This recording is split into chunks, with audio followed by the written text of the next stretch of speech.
Hello and welcome back to my channel. Hope you're all doing well. My channel's been silent for way too long. That's because I was quite busy with some personal projects. Then we went on a vacation and in between my son fell sick.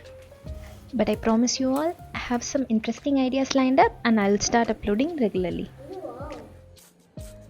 And in today's video, I have shared 5 of my favorite coconut-based gravies that goes well with rice. But before that, let me quickly talk about this product from Indus Valley. Recently, I received this TriPly stainless steel turbo cook kadai. It comes with a very strong durable handles, and since it's naturally non-stick, it makes the cooking easy and hassle-free. Plus, they are super easy to clean and take very less time. You can purchase this product and get up to 40% discount and extra 12% off using the coupon code JNS24. Link given in the description box. And now coming back to the video. People outside Tamil Nadu always assume that we eat sambar with rice all day, every day. But that's not true. I have grown up eating so many other dishes. And one such dish is Pavakkai PITLAI. When I was young, I truly hated bitterguard. But the only way my mom can convince me eat this is by making PITLAI. To make this, first I have boiled half cup toor dal and 1 tablespoon channa dal along with the above ingredients. Then for the tamarind paste, I am soaking lemon-sized tamarind in hot water. Next comes the star of the dish, bitterguard. I am slicing it neither too thin nor too thick. Next I am going to use this turbo cook kadai as a steamer by pairing these two ceramic cup and deep plate.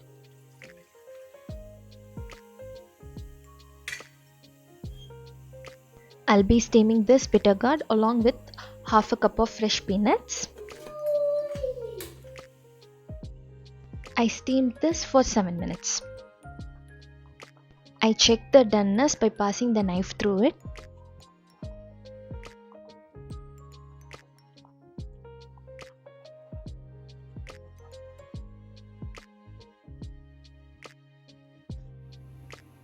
Next, I am going to saute the above ingredients in a 2 tablespoons of coconut oil to make a ground paste.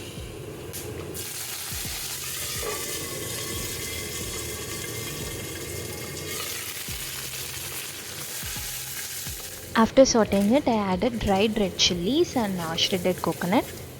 I'll saute this until the coconut turns to a light brown color.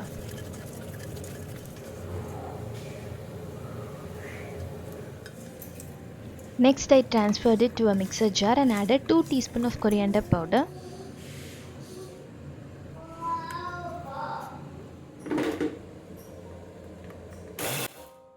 I ground it into a smooth paste by adding water little by little.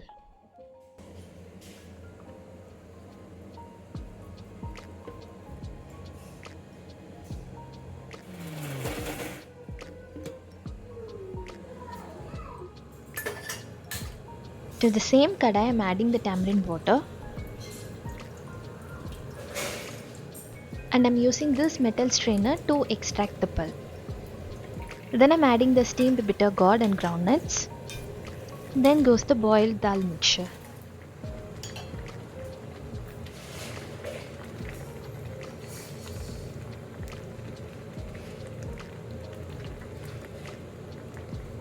After mixing it well, I am adding the grinded paste.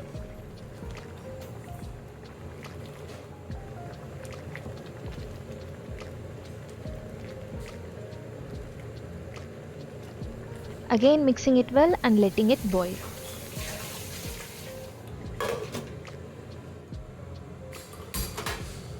Then for the tempering, I am adding a teaspoon of mustard seeds, urad dal and handful of curry leaves to a spoon of coconut oil. Finally, I am adding a tablespoon of grated coconut and frying it for 10 seconds. Then adding it to the boiled PITLAI. The delicious and healthy Pavakkai PITLAI is ready. If you really hate bitterguard, then do try this recipe, you will be mind blown. For the next coconut based gravy, I am going to try Theeyal, my another childhood favorite. For this recipe, I started by cooking 1 cup of chickpeas. Here I have taken white chickpeas. You can also take black one or you can also go for other varieties of beans. Next I am going to prepare the ground paste. In 4 tablespoons of oil I am going to saute the above ingredients. First I fried the channa dal for 2 minutes in medium flame. Then added shallots and sauteed until golden brown. Then added curry leaves and dried red chillies and grated coconut. I reduced the flame from medium to low and continued stirring. This recipe is actually my paternal grandmother's recipe and my mom got it from her.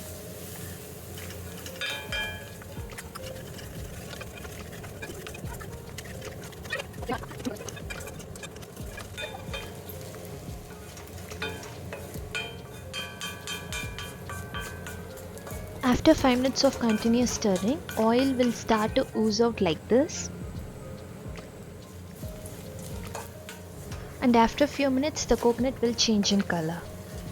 Make sure it's not burnt, and at this stage it will give a nice aroma.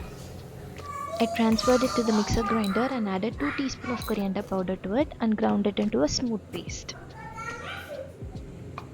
I have soaked a lemon-sized tamarind in hot water. Now I will add this to the same kadai, extracting the pulp.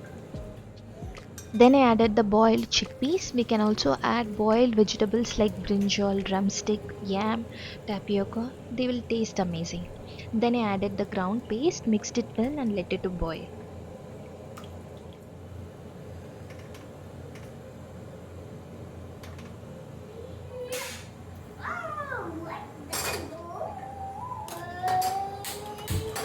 For the tempering, I have added 1 teaspoon of mustard, 1 teaspoon of urad dal and handful of curry leaves in a spoon of oil. Finally, Theeyal is ready. I like to eat this with spinach moong dal kootu. And also a nicely ripe mango goes very well with this.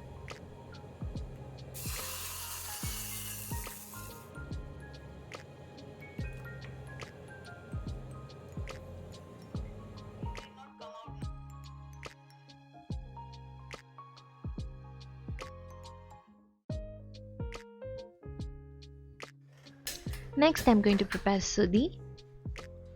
To make this, I started by sauteing garlic, onion and a tablespoon of coconut oil. In my school days, I used to absolutely hate this dish, but now this has become my favorite. Once it became glossy, I added chopped carrot, potatoes and peas to it.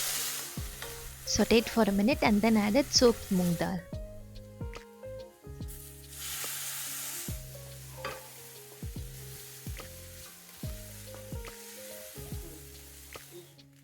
Then to this I added 1 cup of second pressed coconut milk. Then I added green chilli paste.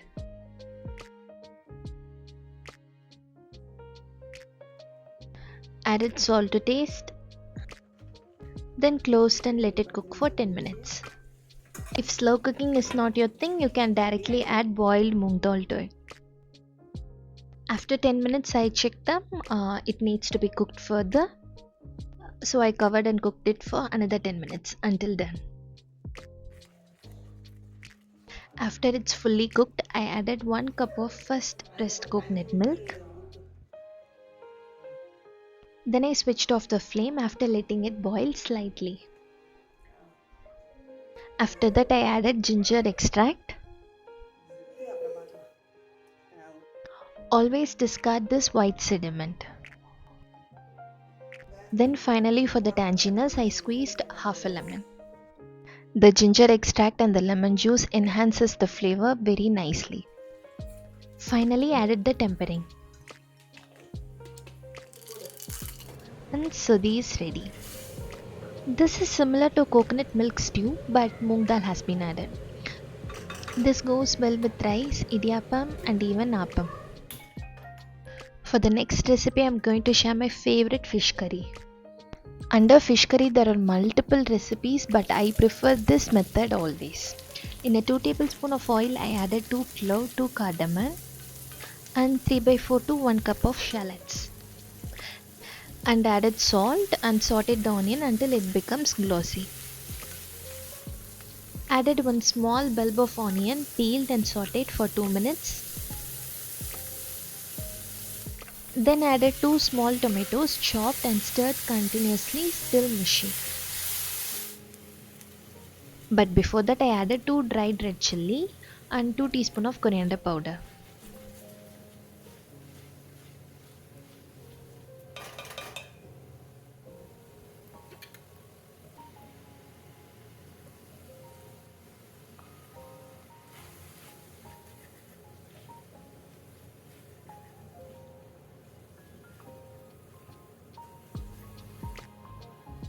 I added some water to avoid burning. I mixed everything and closed the kadai and let the tomatoes to become soft. Once they are done, I transferred it into a mixer grinder and ground it into a smooth paste. Next, I grinded quarter cup of coconut chunks into a smooth paste as well and kept it aside. To a 2 tablespoons of oil, I added 1 inch cinnamon, 1 bay leaf and 1 green chilli and sauteed for a minute. Then I added ground paste and corrected the consistency by adding 1/3 cup of water and let it boil.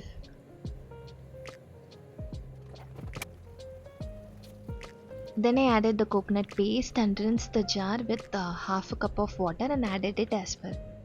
Mixed thoroughly and finally added 1 teaspoon of curry masala powder for a nice flavor. Mixed it again well and added salt to taste.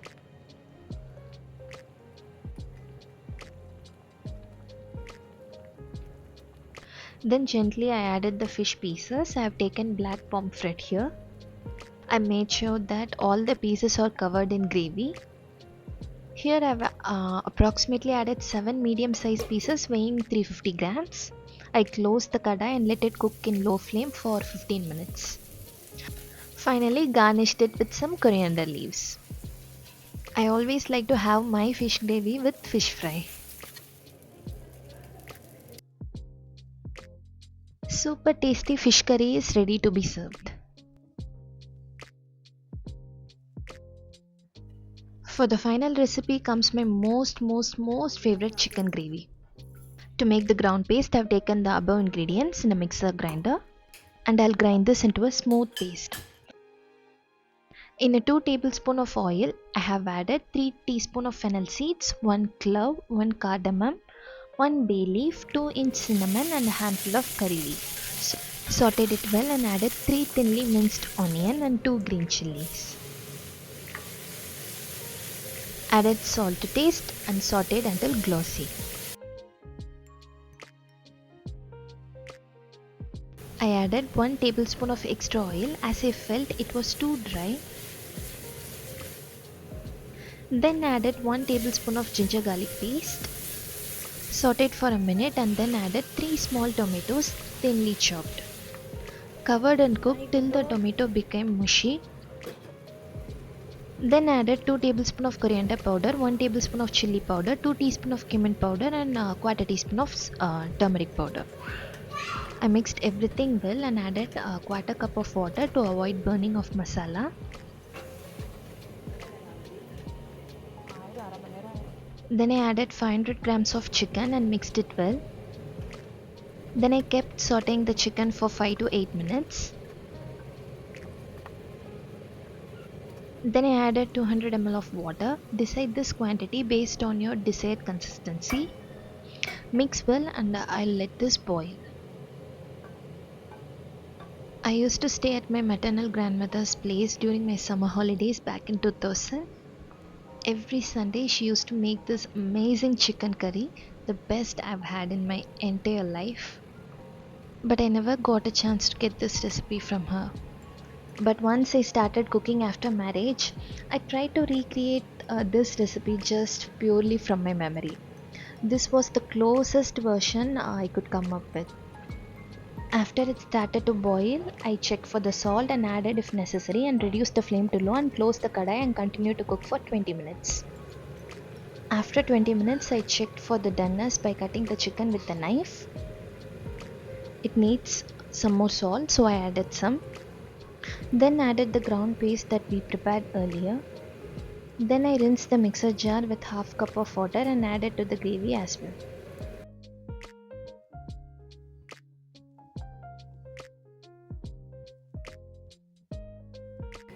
Once the oil starts to separate at top, I switched off the flame. Yummy chicken curry is ready. That's it for today. Hope you all enjoyed watching this video. See you all again in another video. Until then, bye. Take care.